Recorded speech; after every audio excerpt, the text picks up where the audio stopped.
You know, usually when we talk about building something, there is this expectation of like precision. Right, like a blueprint. Exactly. You get a blueprint, you follow the schematic, you pour the foundation, put up the walls and the building stands. It's reliable. Because it's predictable. Yeah, it's comforting because it's predictable. But then, you step into the world of personal finance and suddenly that blueprint is completely inverted. It really is. I mean, we have all been handed this incredibly specific set of instructions since we were in kindergarten. Go to school, get good grades. Yeah, find a safe, secure job, save a portion of your paycheck, and buy a house. And we follow this blueprint to the absolute letter. But for millions of people, it just doesn't work. It doesn't. Maybe even for you listening right now, the house just keeps sinking. You work harder, you get the promotion, but you never seem to actually get ahead. Yeah. We're looking at a financial landscape that honestly feels like it was engineered to keep you running on a treadmill. Well, it is the absolute definition of a systemic illusion. The fascinating and frankly terrifying part is that the blueprint itself is the very thing digging the hole. So they aren't doing it wrong. No. People think they're failing the system, but they are actually executing the system perfectly. That is wild to think about. The system just wasn't designed to make them free. It was designed to make them predictable participants in an economy. Welcome to the deep dive. Today, we are tearing that blueprint apart. Let's do it. We are going straight to the source material that arguably started the modern conversation around this exact trap. Yes, Rich Dad, Poor Dad by Robert Kiyosaki. Right, along with the mechanical frameworks laid out in his follow-up, Cash Flow Quadrant. Which really gets into the math of it all. It does. And the mission today isn't just to talk about, making money. That's boring. Very boring. We are going to unpack the psychological conditioning we've all been subjected to. We want to define the absolute fundamental difference between an asset and a liability. Which, spoiler alert, is definitely not what your mortgage broker told you. Yeah. Definitely not. And we're going to uncover how financial literacy is the only true escape hatch from the rat race. Okay, let's unpack this. Where do we start? We have to start with the mind, I think, before we can even touch a dollar bill. The text begins with this incredible psychological case study. Right, the 9-year-old boy in Hawaii. Yeah, it's such a specific, grounded way to start a finance book. It's a brilliant framing device, really, because it perfectly illustrates cognitive dissonance. How so? Well, you have this young boy acting as an intellectual sponge, right? And he's absorbing two entirely different, diametrically opposed worldviews. Two completely different fathers. Exactly. On one side, you have his biological father. The text refers to him as the poor dad. Right. And on the other side, you have the father of his best friend, Mike. Who is the rich dad. Right. The contrast in their backgrounds is what really hooked me, honestly. I mean, it defies everything we assume about success. It totally flips the script. Because the poor dad is the epitome of the blueprint we just talked about. He is highly educated. Very highly educated. We are talking about a guy who completed 4 years of undergraduate work in less than 2 years. He got his PhD and went to Stanford, the University of Chicago, and Northwestern. All on full financial scholarships, mind you. Right. He's a successful, high-ranking government official. He eventually becomes the head of education for the state of Hawaii. By all societal metrics, he won the game. He did everything right. But the reality... He struggled financially his entire life. Yeah, he died leaving behind unpaid bills, which is just, tragic. Then you look at the rich dad. Total opposite. Complete opposite. This is a man who never even finished the 8th grade. No PhD there. No prestigious degrees, no government safety net at all.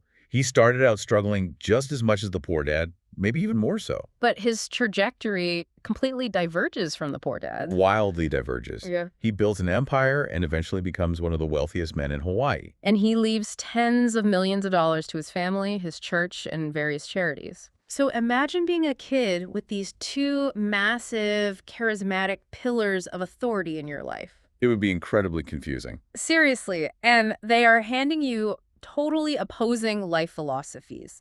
The text gives us these specific side-by-side quotes that just short-circuit the brain. The contrast is stark. Like the poor dad would say, the love of money is the root of all evil. A very common phrase. We've all heard it. But the rich dad looked at the exact same world and said, the lack of money is the root of all evil. What's fascinating here is how those statements function as operating systems for the brain. Okay, break that down. Well, the poor dad is framing money as something inherently corrupting. He views it as something morally dangerous to be avoided or viewed with suspicion. Right, like wanting it makes you greedy. Exactly. It creates a subconscious repulsion.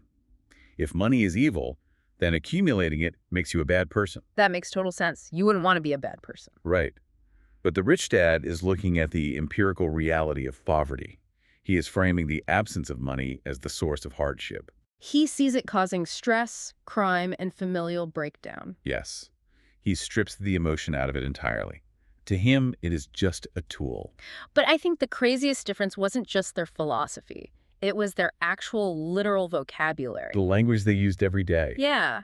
Like, when faced with something they wanted but couldn't afford, say, a new car or a nice vacation, the poor dad had a habit of saying, I can't afford it. Period.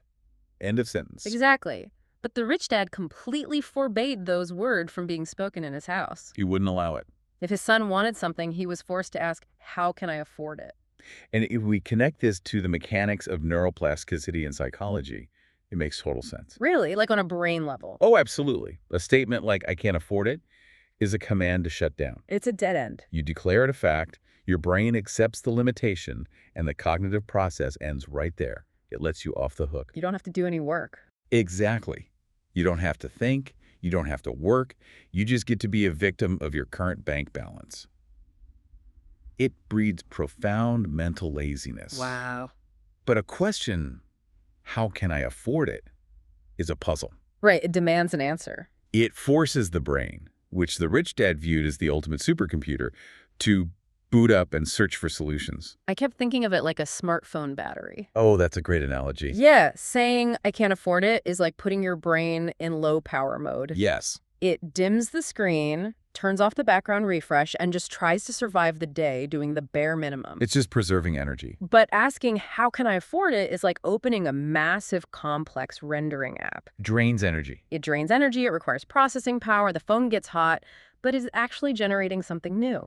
And the rich dad believed that the stronger his brain got from answering that question, the more money he could make. Like going to the gym. Yeah. Mental laziness guarantees financial weakness. Exactly. And this linguistic difference cascades into their core identities. How so? Well, the rich dad would often say, there is a difference between being poor and being broke. Broke is temporary. Poor is eternal. Wait, I want to stop on that for a second because that is heavy. Broke is temporary. Poor is eternal. It is a massive distinction. Because I feel like a lot of people just conflate the two. They use them interchangeably. I absolutely do.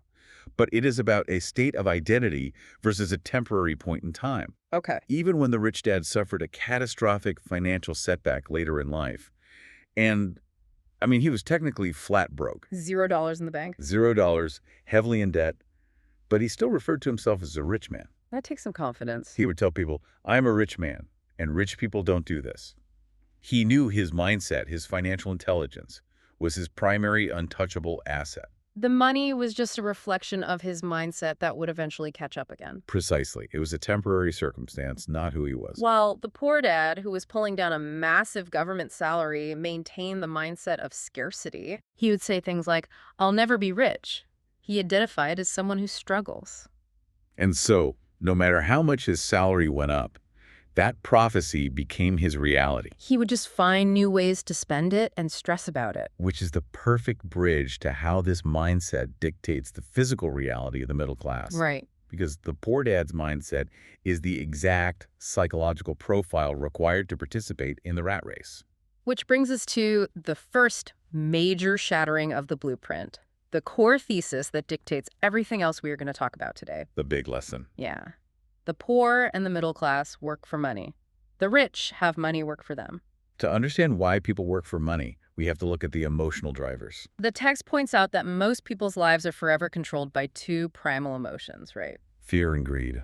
Now, when I hear fear and greed, I immediately picture, like, Wall Street traders screaming on a trading floor trying to time the market. You're the Gordon Gekko stereotype. Exactly. But he is talking about the guy making sandwiches at the deli or the accountant sitting in a cubicle. Yes, it is the microeconomy of the individual. First, it is fear. Fear of what? Specifically, the visceral fear of not having money, the fear of the eviction notice, the fear of not feeding your kids, the fear of social embarrassment. That's a very real fear. It is. And that fear acts as an alarm clock. It gets them up out of bed in the morning, forces them to swallow their pride and commute to a job they might actively despise. It is a survival driver. But then the end of the week comes, and they get the paycheck. And the second the deposit hits the account, the fear vanishes. Oof, gone. And the second emotion takes the wheel, greed. Or maybe a softer word is desire. Yeah, desire for comfort. They look at that money and they start imagining the joy it can buy. A dinner out, a new pair of shoes. A better car to show the neighbors they're doing okay. So they spend the money. But the joy is synthetic, or at least highly transient. It fades. It fades fast. Suddenly the money is gone, the joy is gone, and what returns? The fear.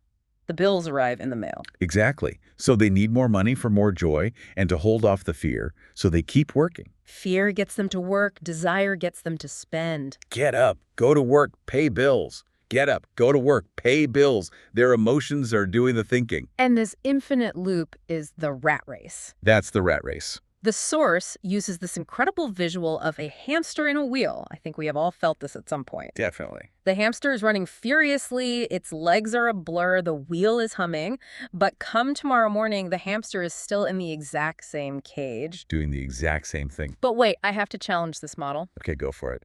The automatic societal assumption is that if I just run faster, meaning if I get a promotion, if I get a $20,000 raise, I can buy my way out of the cage. That's what everyone thinks. Right. If I have more money, the fear goes away. That is the most common delusion of the middle class. Yeah. And it is mathematically false. Really? Mathematics. Yes. The source calls this phenomenon bracket creep, though economists might call it lifestyle inflation combined with marginal taxation. Okay, bracket creep. Giving a financially illiterate person more money does not stop the wheel. It just upgrades the wheel. Let's trace that. Let's say I'm making $60,000 and I'm stressed. I get promoted to $90,000. Why am I not suddenly free? Because your fear and desire scale perfectly in tandem with your income. How so? First, the government takes a larger percentage of that new $30,000 because you moved into a higher tax bracket. So you aren't actually seeing all of it. Right, taxes take a bite. Second, your desire kicks in. You tell yourself, I work hard, I'm making $90K now, I deserve a reward. I do deserve a reward. So you trade in the reliable used car for a brand new SUV with a $700 monthly payment. I move out of the apartment and buy a house in a better neighborhood. Exactly. And that new house comes with higher property taxes, higher insurance rates, and higher heating bills. And I need new furniture for the new house. Which you buy on a credit card. Within 6 months, your new $90,000 income is entirely consumed by your new upgraded obligations. Oh, wow. So my monthly nut is actually higher. Which means your fear of losing your job is actually worse than when you were making $60,000. That's terrifying. You are trapped in a bigger, shinier hamster wheel, but you are still the hamster. More money seldom solves money problems. It usually just accelerates them. Precisely. Okay, well, I have to play devil's advocate here on behalf of the listener. Bring it on. This all sounds beautifully philosophical, but we live in reality. I can't pay my electric bill with philosophy. True. I have a family to feed. So how does someone actually stop working for money? Telling a regular person to stop working for a paycheck sounds like advice only a billionaire who inherited trust funds can give. That is the exact tension the young boys in the book experienced. They felt exactly like you do right now. It's frustrating. But the rich dad's analysis demands that we separate the short-term symptom from the long-term disease. Okay, unpack that for me. He explains that a job is only a short-term solution to a long-term problem. And what's the long-term problem? The long-term problem isn't that you have bills. The long-term problem is a systemic, generational lack of financial education. So the argument is that people are so panicked by the short-term symptom, the rent due on the first of the month, that they never cure the disease. Yes. They act emotionally rather than rationally. They put their heads down and just keep running on the wheel without ever pausing to ask, is there another way to structure my life? Because they're too exhausted. Exactly. The only weapon against this cycle is education.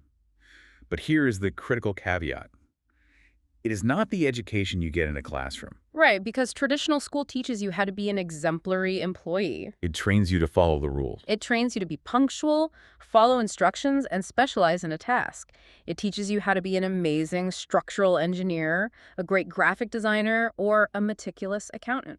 It teaches you how to work for money. It does absolutely nothing to teach you how money works. Which explains the poor dad perfectly. Because he was a genius in school. You can have incredibly highly educated individuals Doctors pulling down $400,000 a year, brilliant lawyers, senior government officials who are immensely successful in their professions. But completely, utterly illiterate financially. Yes, they learned how to work hard for the dollar, but they never learned how to make the dollar work hard for them. Which brings us to the absolute core of this entire deep dive. This is the big one.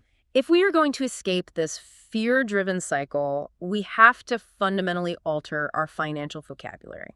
And I have to say, when I read this next part, it was a massive paradigm shift. It changes everything once you see it. It is the KISS principle. Keep it super simple. Or keep it simple, stupid. That's for the latter. The absolute rule number one, and really the only rule you need to know if you want to be wealthy, is that you must know the difference between an asset and a liability, and you must exclusively buy assets. It sounds almost insultingly simple. It sounds like a bumper sticker. Just Yeah. buy assets. But the genius of the text is pointing out that most people, even those doctors and lawyers, do not actually know what an asset is. They really don't. They have been intentionally confused by bankers, accountants, and real estate agents who benefit from that confusion. To understand the rich dad's definitions, we have to literally throw away the Merriam-Webster dictionary. Just toss it. We have to ignore theoretical valuations. We have to look exclusively at how cash actually flows in the physical world. Okay, let's lay down the definitions. Strip away the jargon. Okay. An asset is something that puts money in your pocket. A liability is something that takes money out of your pocket. That's it. That is the entire rule. Well, let me make sure I'm getting this. It's not about how much something is worth on paper. Nope. Like, if I have a vintage guitar collection that an appraiser says is worth $50,000, is that an asset? Does it put money in your pocket every month? No. It sits in a humidity-controlled case, and I pay insurance on it. Then, by the rule of cash flow, it is a liability. Man, that's brutal. It bleeds you. It takes money out of your pocket. An asset feeds you. Okay, I see. To illustrate this, the text visualizes cash flow using two simple documents, an income statement and a balance sheet. Let's visualize that for the listener. The income statement is a measure of flow money coming in as income and money going out as expenses. Got it. The balance sheet is a snapshot of position your assets versus your liabilities. Okay, let's map this out. Let's trace a physical dollar through the lives of different classes of people. Let's start with the poor. Okay, for a truly poor person or a young person just starting out, the cash flow pattern is a straight line out the door. Money in, money out. Their income, usually from a low-paying hourly job, comes into the income statement. It immediately flows directly out through the expense column. Rent, food, gas, cheap clothes. Right. They have zero assets on the balance sheet, and they rarely have long-term liabilities because no bank will lend to them. That makes sense. They are in a state of pure hand-to-mouth survival. Okay, that makes sad sense. But what about the middle class?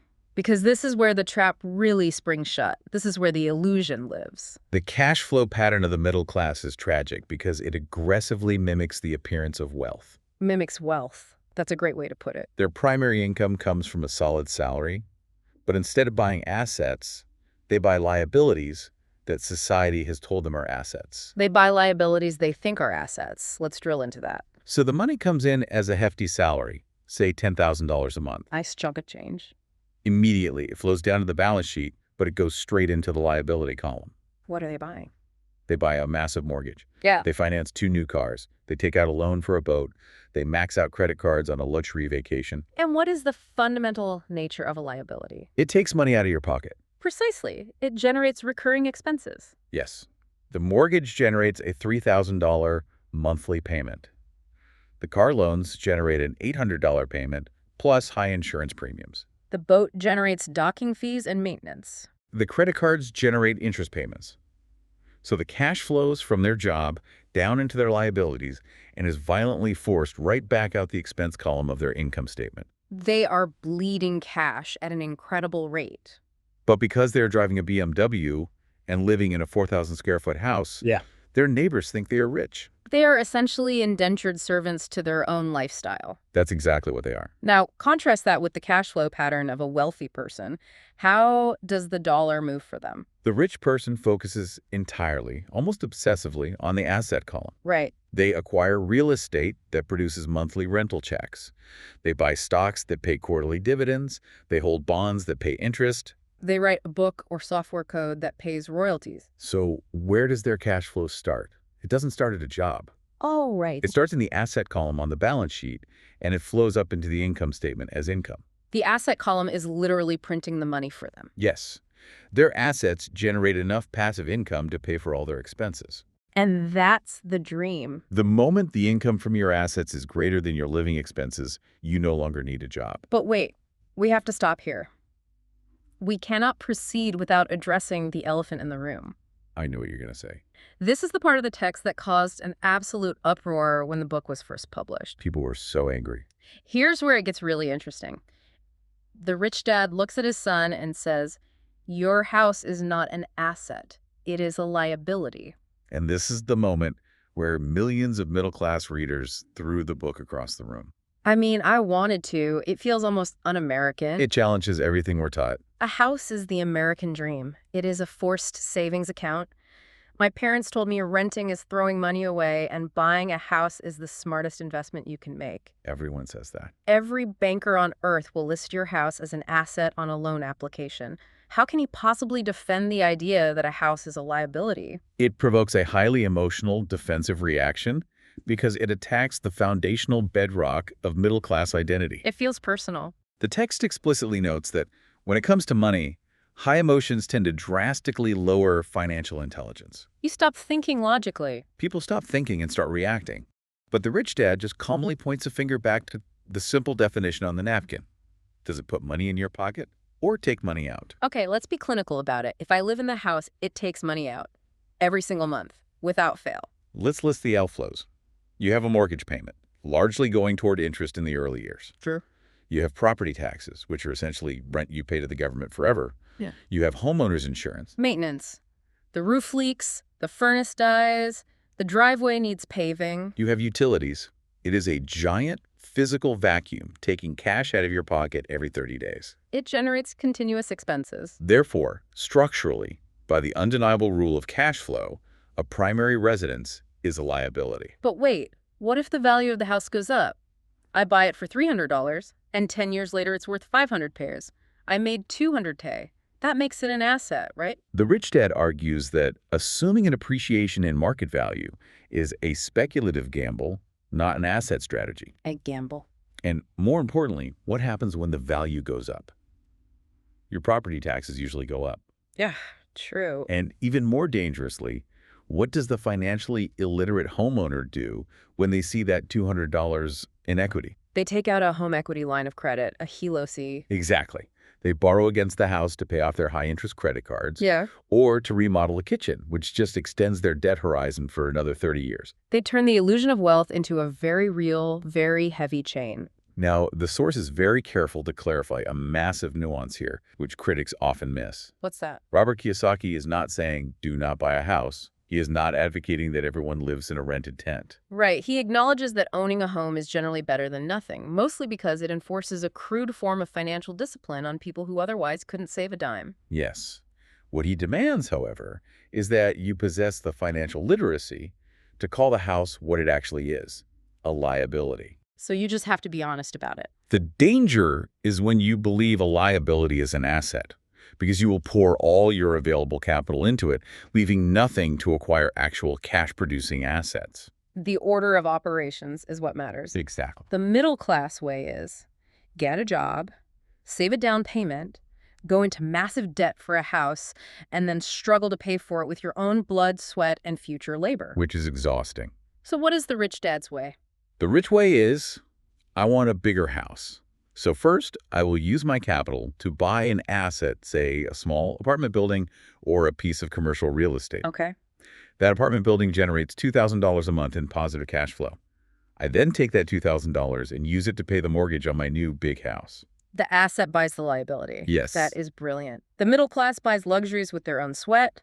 The rich buy luxuries using the income generated by their asset. It completely decouples your personal labor from your standard of living. So, if our houses, our cars, and our vintage guitars are liabilities, what exactly is a real asset? And how on earth do we acquire them while we are still stuck working our regular 9-to-5 jobs? That leads directly into the paradigm shift required for application. Knowing what an asset is conceptually is easy. Doing it requires a total reorientation of your focus, You have to stop staring at your income column, your salary, your hourly wage, and start staring intensely at your asset column. which is hard to do when you're busy. It is. The text illustrates this with an absolutely legendary story about Ray Kroc, the man who built the McDonald's empire. It is the perfect encapsulation of the principle. Well, share. In 1974, Ray Kroc was invited to speak to an MBA class at the University of Texas. Afterward, he goes out to a bar to get a few beers with the students. Classic. And as they're sitting around, Kroc asks him a very simple question. What business am I in? And of course, a bunch of smart aleck MBA students all laugh. They think he's pulling their leg. Right. Finally, one of them says, Ray, everyone in the world knows you're in the hamburger business. And Ray Kroc pauses and replies, "Ladies and gentlemen, I'm not in the hamburger business. My business is real estate." He went on to explain the foundational model of McDonald's. The primary operational focus was to sell hamburger franchises. Right. But Kroc never lost sight of the underlying asset, the land. He knew that the real estate, specifically the location at high-traffic intersections, was the most significant factor in the success of the operation. Because the land holds the long-term value. Exactly. So when a franchisee bought a McDonald's, they were essentially paying off the mortgage for the land under the restaurant for Ray Kroc's corporation. He used the hamburgers, the grueling day-to-day operations, as the mechanism to quietly acquire the most valuable real estate portfolio in the world, He was minding his own business. which was building his asset column, while the franchisees were minding the burgers. And this story dissects a crucial linguistic distinction that traps almost everyone: the difference between your profession and your business. I see this constantly. If you go to a dinner party and ask someone, "What is your business?" they will say, "Oh, I'm a banker," or "I'm in software sales." And you ask, do you own the bank? Do you own the software company? And they say, "No, I just work there." They have completely confused their profession with their business. Explain the difference. Your profession might be a structural engineer, a chef, a corporate lawyer, or a graphic designer. Your profession is how you generate ordinary earned income. It is what you do for a paycheck to survive the present. But you still need a business. Your business revolves exclusively around your asset column. Your business is how you survive the future. Let's use a modern example. Say you have a freelance graphic designer. She makes $80,000 a year designing logos for clients. That is her profession. But if she gets sick and can't use her hands for a month, she makes $0. She has no business. Correct. Minding her own business would mean taking a portion of that $80,000 and buying dividend-paying index funds, or buying a duplex to rent out, or perhaps creating an online course teaching others graphic design that sells 24/7 without her input. Because if you just focus on your profession, you are spending your entire finite life minding someone else's business and making them rich. That is the harsh reality of the E quadrant. You work for the owner of the company, making them You wealthy, work for the government, paying taxes before you even see the money. and you work for the bank, paying off your mortgage and credit cards. You are making literally everyone else in the ecosystem wealthy except yourself. So the directive from the rich dad is highly practical. Keep your daytime job.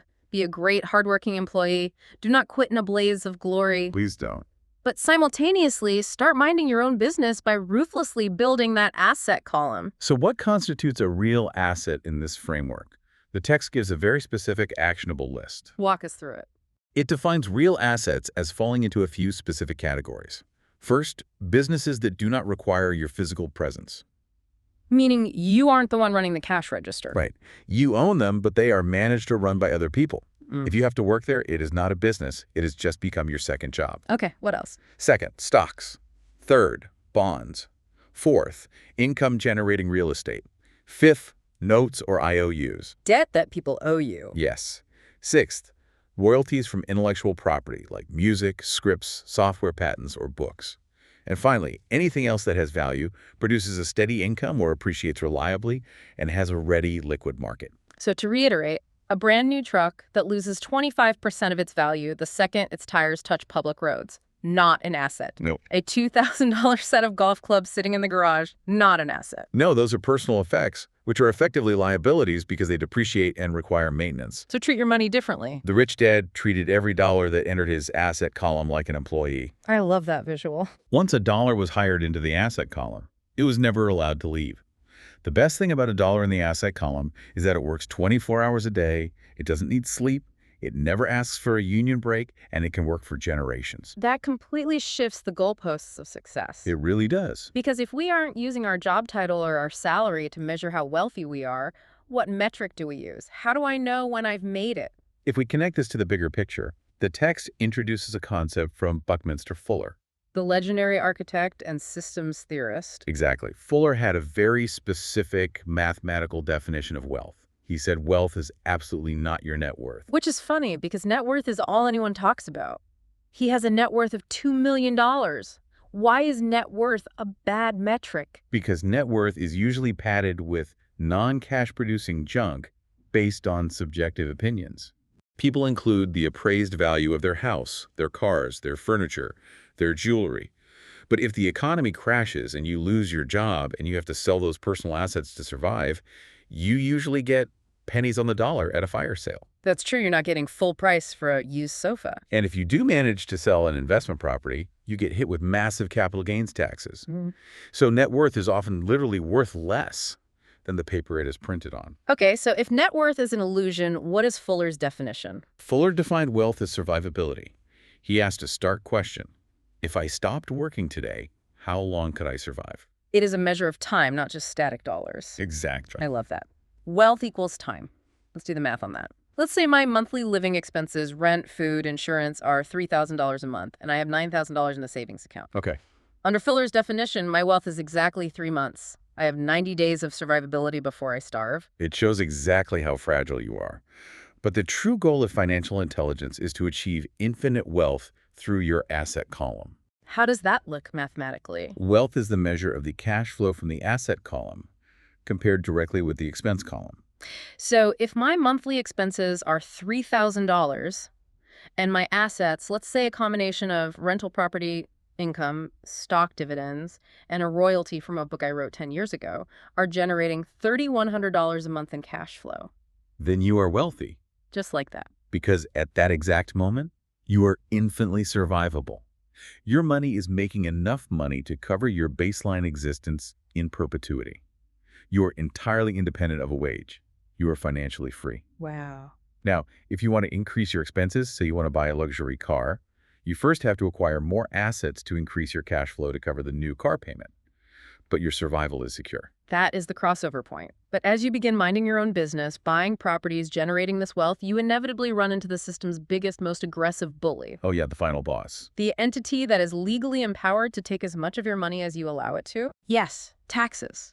The more your money works for you, the more you have to shield it. This deep dive moves into the historical and legal mechanisms that the rich use to protect their wealth. And it starts by examining the history of taxation, which completely detonates the Robin Hood myth we're all taught in civics class. Remind me of the Robin Hood myth. The noble idea of taking from the rich and giving to the poor. The text points out that this was the original populist sales pitch for income taxes in the UK and the US. Right. The masses were told that taxes were created exclusively to punish the ultra-rich robber barons and redistribute their hoarded wealth. And because of that narrative, the poor and middle class enthusiastically voted the tax laws into existence. They essentially voted to arm the government, thinking the gun would only ever be pointed at the monopoly guys in top hats. But the reality went very differently. Very differently. Once the government bureaucracy tasted that revenue, its appetite grew exponentially. It always does. The tax apparatus that was supposedly designed to punish the rich ultimately expanded downward to capture the middle class. And specifically, it hammered the educated, high-earning professionals, the doctors and lawyers. Because they had visible, high W-2 salaries. Yes. But the true capitalists, the long-term rich, did not just sit there and let their wealth be confiscated. They understood the law, and they used their financial intelligence to find an escape hatch. And that escape hatch is the corporation. Now, I want to spend some time here because the word corporation triggers a lot of imagery. Usually negative imagery. Yeah, when a normal person hears corporation, they picture Apple's spaceship campus, or a massive factory with smokestacks, or a boardroom full of executives in suits. But the text demystifies what a corporation actually is in the eyes of the law, and it is almost comically boring. What is it then? It is surprisingly mundane.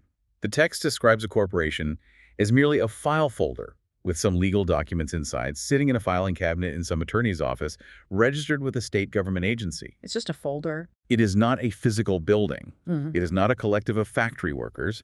It is a piece of paper that legally creates a separate body without a soul. A legal body without a soul. That sounds like a sci-fi concept, but it is actually the ultimate financial shield. How does the mechanism actually work? Why does an LLC or an S-corp file folder protect your money so effectively? It all comes down to the chronological sequence of taxation. It is about when the government is allowed to take its cut.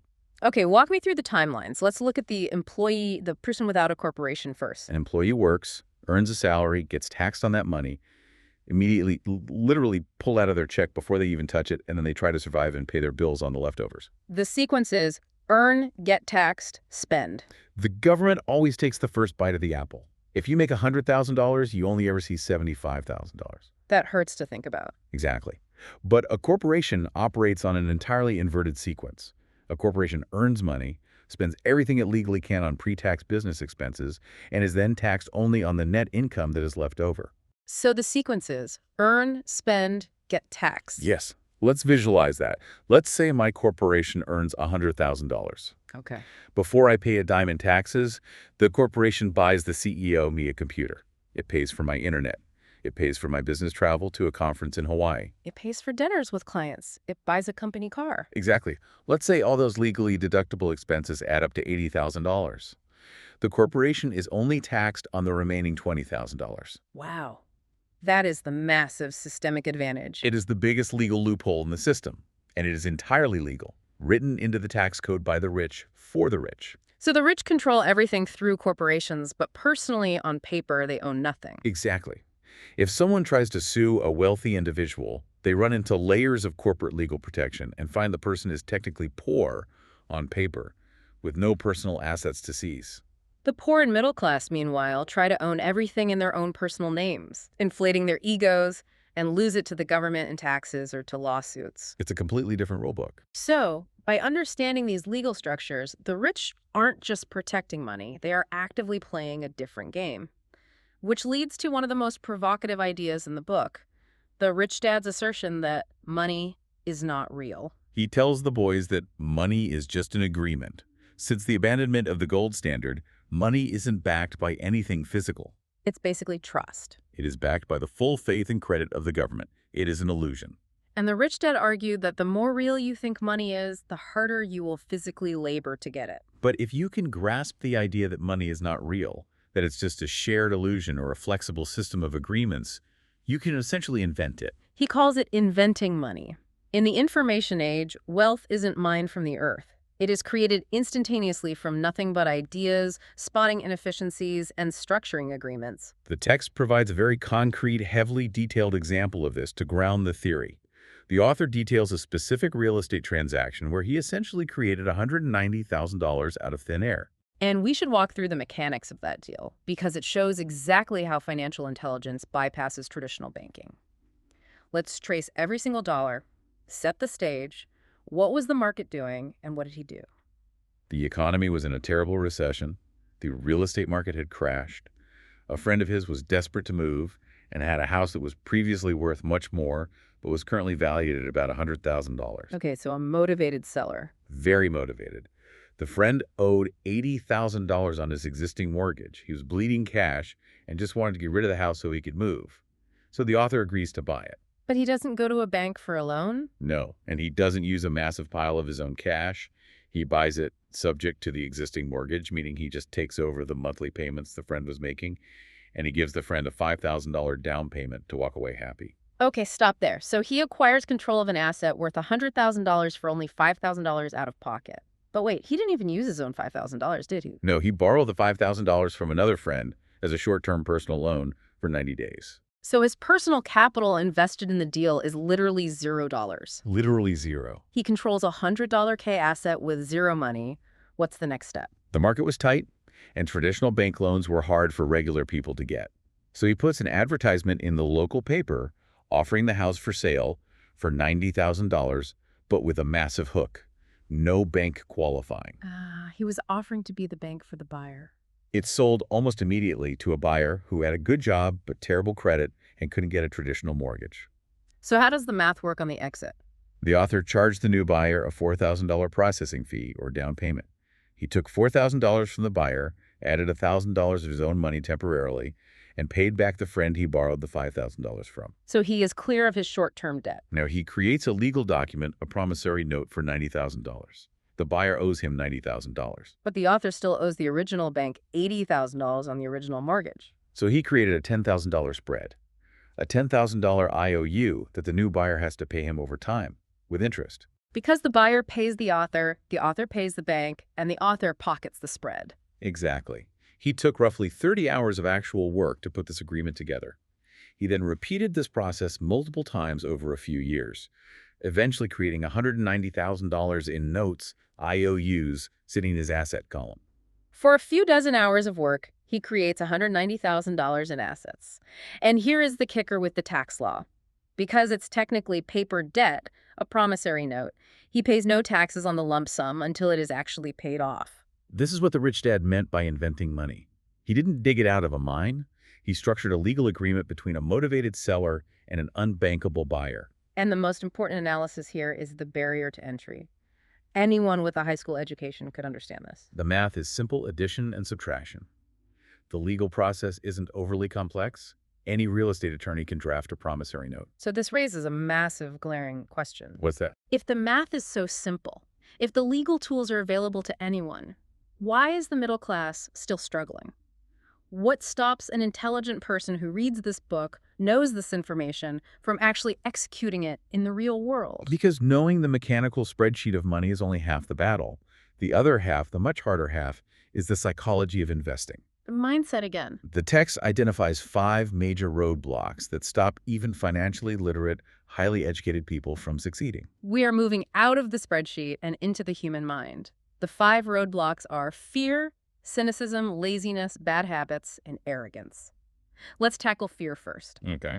How does a financially literate person handle the sheer terror of losing their hard-earned money? Well, no one likes losing money. Even the rich hate it.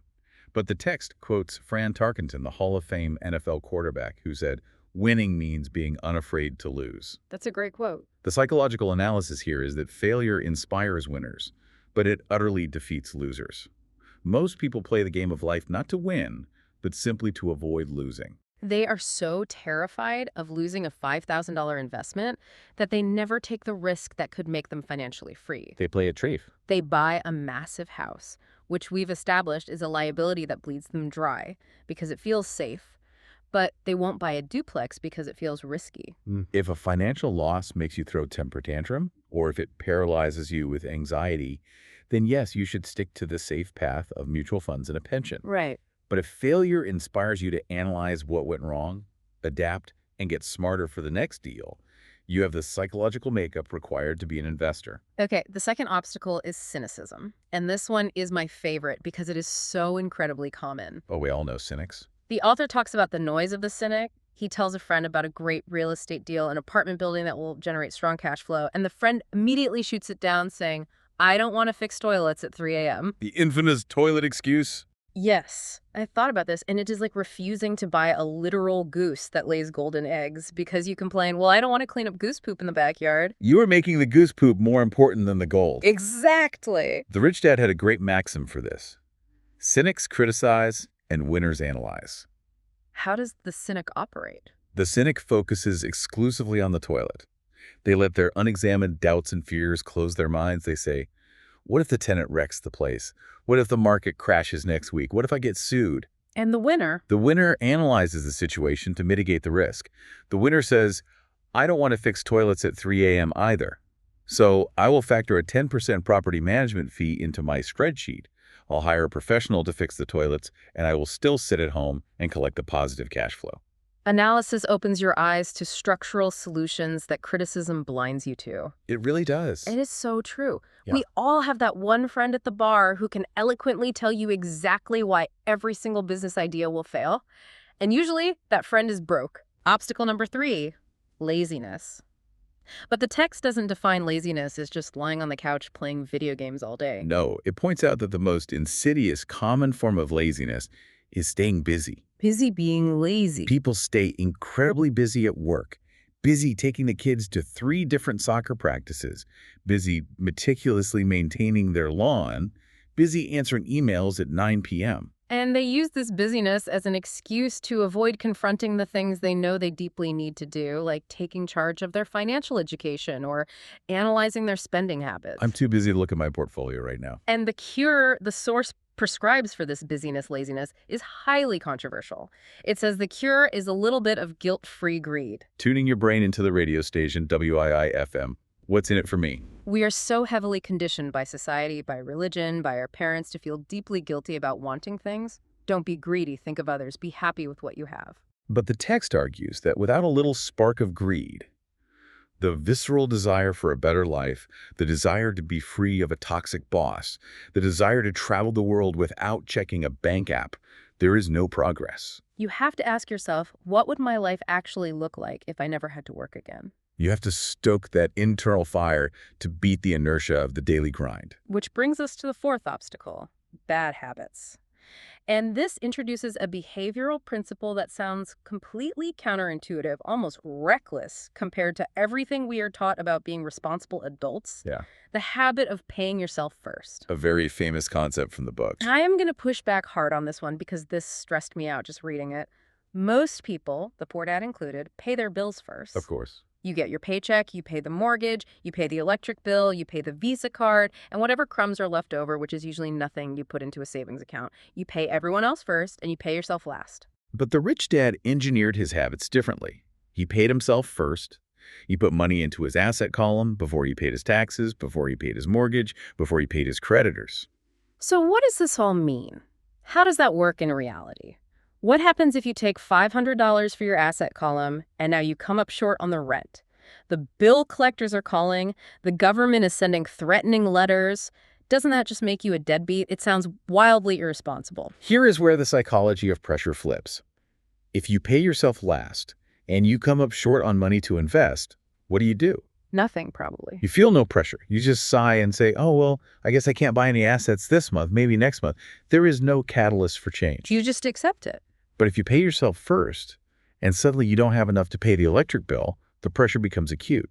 And the rich dad used that acute, terrifying pressure to inspire his financial genius. You let the pressure of the bill collectors force you to invent new ways to generate cash. You don't dip into your savings to pay them. You defend fort assets at all costs. It's exactly. You go out and hustle, you create a weekend side business, you sell something, you negotiate a deal because you have to pay the bills to keep the lights on, but you refuse to compromise your investments. That is intense. It requires immense mental fortitude and self-discipline. The text argues that personal self-discipline is the #1 delineating factor between the rich, the poor, and the middle class. If you can't control yourself, you can't control your money. If you cannot master the self-discipline to withstand pressure and control your habits, do not even try to get rich, because the marketplace will simply separate you from your money. And the final obstacle is arrogance. The rich dad defined arrogance not just as swagger, but as ego plus ignorance. He had a rule. What I know makes me money. What I don't know loses me money. That's a solid rule. Every time I have been arrogant, I have lost money. Because when I'm arrogant, I am operating under the delusion that what I don't know isn't important. People use arrogance to hide their financial ignorance. When they don't understand how a commercial lease works or how a mutual fund is structured, instead of admitting it and doing the humiliating work of learning, they bluff. They fake it. They puff out their chest, or they dismiss the entire asset class as a scam. Oh, crypto is a scam. Real estate is a bubble. It's just ego protecting ignorance. Overcoming these 5 internal obstacles, fear, cynicism, laziness, bad habits, and arrogance, is what actually clears the path for the mechanics to work. Once you conquer your own psychology, the entire landscape of how you view work and income changes completely. And that psychological transformation leads us to the culmination of this entire financial education. This is where we get to the second part of the source material, cash flow quadrant. Which provides an entirely new macro-level map of the working world. The author details 4 distinct quadrants that represent the 4 ways people generate income in a capitalist society. Imagine a cross creating 4 sections, E, S, B, and I. Okay, I'm picturing it. The left side of the quadrant is where the blueprint, the school system, trains you to exist. Let's map them out. In the top left quadrant, we have E, which stands for employee. The core value of the employee is security. They seek a safe, secure job with good benefits, health insurance, and a predictable schedule. They are directly trading their finite time for a paycheck. In the bottom left quadrant, we have S, which stands for self-employed or small business. This is the solo professional, the private practice doctor, the freelance consultant, the guy who owns the local plumbing company. Their core value is independence. They want to be their own boss. If you want it done right, do it yourself. But the massive trap here is that they don't actually own a business, they own a job. And it is usually the hardest job in the world. If an S goes on vacation for a month, their income drops to zero for a month. They are the system. So the E and the S make up the left side of the quadrant. Most people spend their entire lives oscillating between these two. I hate my boss, I'm an E, I'm going to start my own consulting firm and be an S. That's a very common path. But true financial freedom lies across the chasm, on the right side. In the top right, we have B, which stands for business owner. The critical defining difference between an S and a B is systems and leverage. AB doesn't do the work. AB creates or owns a system and hires smart people, often the highly educated E's and S's, to run it for them. A true business owner can walk away from their business for a year and come back to find it more profitable than when they left because it doesn't rely on their physical labor. Henry Ford didn't build the cars. He built the system that built the cars. And finally, the bottom right quadrant, the holy grail, is I, which stands for investor. This is the ultimate goal of the rich dad philosophy. In the A quadrant, your money works for you. You don't work for it. You allocate capital to generate more capital. This is the playground of the ultra-rich. Now, to fully grasp why the right side is so much more powerful, we have to align these quadrants with the tax code. Because as we discussed earlier, not all money is created equal in the eyes of the government. Exactly. There are 3 different types of income. The first type is ordinary earned income. What's that? This is money you physically trade your time and labor for. It is what the E and the S generate. And crucially, it is the highest taxed income in the world. The government takes the absolute biggest bite out of the money you bleed the most for. The second type is portfolio income. So that's paper assets. Yes, portfolio income is derived from paper assets, capital gains, from selling stocks, bonds, and mutual funds. It is generally taxed at a much lower rate than ordinary earned income. And the third type is passive income. Passive income is derived mostly from real estate investments, dividends, or royalties. It is money that flows into your account whether you are sleeping, golfing, or traveling. And structurally, because of depreciation loopholes and corporate structures, it is the least taxed income of all. Often, it is taxed at zero. So, if we synthesize everything we've talked about today, the psychological shift from I can't afford it to how can I afford it, the brutal reality of the rat race, the strict definition of cash flowing assets versus bleeding liabilities, the corporate tax shields, and the behavioral discipline to overcome fear and arrogance. What is the final ultimate takeaway? What is the mission directive? The absolute key to financial freedom and enduring wealth is the ability to systematically convert ordinary earned income into passive or portfolio income as quickly and efficiently as possible. That is the entire game. You take the highly taxed, labor-intensive money from your job on the left side of the quadrant, you protect it by living below your means, and you use your financial literacy to bridge it over to the right side of the quadrant, buying assets that produce low-taxed, infinite passive income. The school system trains you exclusively for the left side. Financial literacy is your passport to the right side. Exactly. It is a migration from labor to leverage. We have covered a massive amount of ground today. We've completely deconstructed the blueprint that most of us were handed at birth. We learned that the house sinking isn't an accident. It is the mathematical, natural result of treating consumer liabilities as assets and prioritizing a superficial paycheck over deep financial literacy. We learned that it is not about how much money you make at your job. It is about how much money you keep from the government and how many hours of the day that money works for you. Every single time you get $1 in your hand, you hold the power to dictate your future. It is a profound, almost terrifying responsibility. You can spend it foolishly on fleeting desires and choose the reality of the poor. You can use it to buy liabilities. You delude yourself into thinking our assets, the new car, the bigger house, the boat, and choose the perpetual stressful struggle of the middle class. Or you can invest that dollar in your mind, increase your financial intelligence, acquire real cash-flowing assets, and choose wealth. The choice is entirely yours. And as we wrap up, I want to leave you with one final thought to mull over. It builds on the rich dad's radical assertion that money is not real, that it is merely a shared illusion, a collective agreement backed by nothing but confidence. Okay, lay it on us. If that is true, if money is simply a societal construct we all agree to believe in, then I want you to think about what happens every time you clock into a job you hate. Every time you grind away, enduring a toxic boss or a grueling commute, just to earn a paycheck to pay off the interest on a liability you bought to impress your neighbors. You are trading the very real, finite, unrecoverable hours of your mortal life for a printed illusion. If you truly deeply internalize that money isn't real, but your time is, how radically would you change what you were willing to trade for it tomorrow morning? Let that one sink in. Thank you for joining us on this deep dive. Take a hard, honest look at your own balance sheets this week, identify your actual assets, and we will see you next time.